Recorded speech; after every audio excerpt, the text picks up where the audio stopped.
साथ में हूं आपके सामने, ऐसा टर्म जिसे बच्चे पढ़ने से कतराते हैं, ऐसा टर्म जिससे डर लगता है, लेकिन आज डर नहीं है। क्यों? क्योंकि आज हम आपके साथ हैं।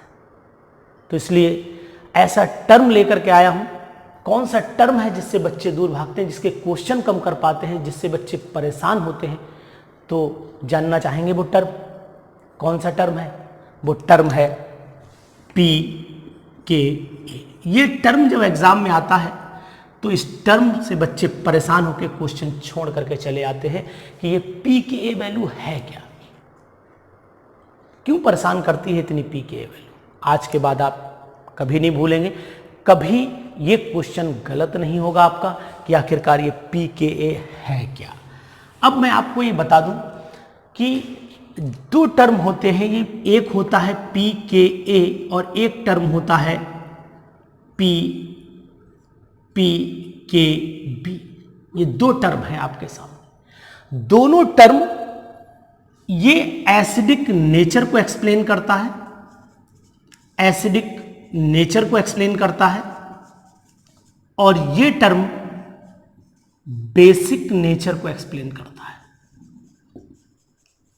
तो अब मैं आपको ये बताता हूं कि आखिरकार ये टर्म एक्सप्लेन होते कैसे, ये टर्म कब यूज किया जाता है और इसका रोल क्या है। आपने डिसोसिएशन कांस्टेंट ऑफ एसिड सुना होगा, तो Ka इज इक्वल टू होता है dissociation constant of N acid. किसी भी एसिड का डिसोसिएशन कांस्टेंट को Ka से रिप्रेजेंट करते हैं। अगर हम लोग इसका, जैसे हम लोग pH is equal to minus log H positive ion concentration लिखा करते थे, उसी तरीके से अगर हम PKA लिखें तो माइनस लॉग Ka हो जाएगा, बिल्कुल सेम पैटर्न पे। इसका मतलब है कि ये इसका रेसिप्रोकल है, Ka का रेसिप्रोकल है PKA। क्यों? क्योंकि माइनस साइन के साथ में है, ये आप जान लीजिए। तो अगर Ka की वैल्यू ज्यादा होगी, यानी more is the value of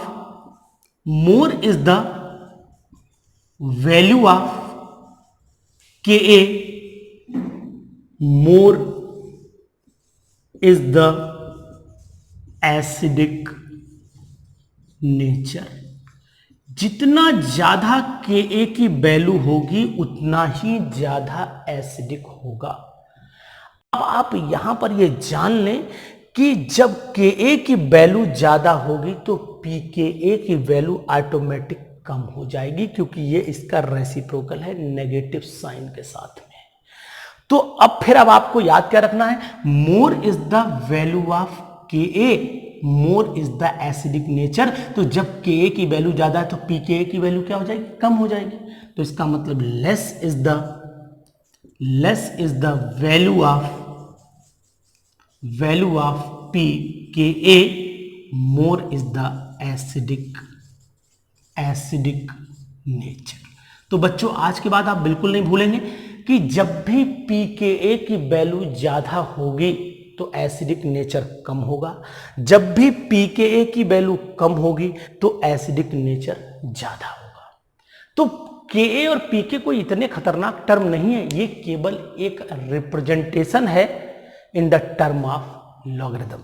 यानी लॉग के टर्म में अगर Ka को रिप्रेजेंट किया जाए तो उसकी कंसंट्रेशन को रिप्रेजेंट करने का एक तरीका है Pk, और कोई भी ऐसी डरावनी चीज नहीं है। तो आज के बाद याद रखेंगे, जिसकी PKA वैल्यू लेस होगी वो कैसा होगा? मोर एसिडिक होगा। अब आपके सामने दो चीजें आ जाती, मान लीजिए कि हम एक क्वेश्चन को थोड़ा सा डिस्कस कर लेते हैं। सपोज करते हैं कि एसिटिक एसिड CH3COOH है और एक है C6H5COOH। इन दोनों में इसका Ka ज्यादा है और PKA कम है, यानी यहां लिख देते हैं, याद रहेगा आपको, मोर Ka तो क्या हो जाएगा? Less PKA। यहां लिख देते हैं हम लोग लेस Ka और यहां लिख देते हैं मोर PKA। अब आप हमें ये बताइए कि यहां पर क्या कंडीशन आई।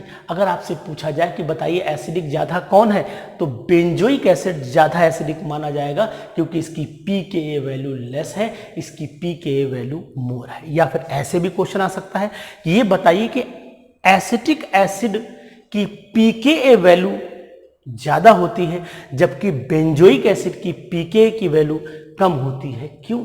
तो आप बताएंगे कि इसका एसिडिक नेचर ज्यादा होगा, इसका एसिडिक नेचर कम होगा। क्यों होगा? क्योंकि यहाँ प्लस आई इफेक्ट है, ये सपोर्टिंग ग्रुप लगा हुआ है, और सपोर्टिंग ग्रुप लगे होने की वजह से यहाँ पर जो H पॉजिटिव आयन है वो जल्दी रिलीज नहीं होगा, लेस आयनाइजेबल होगा।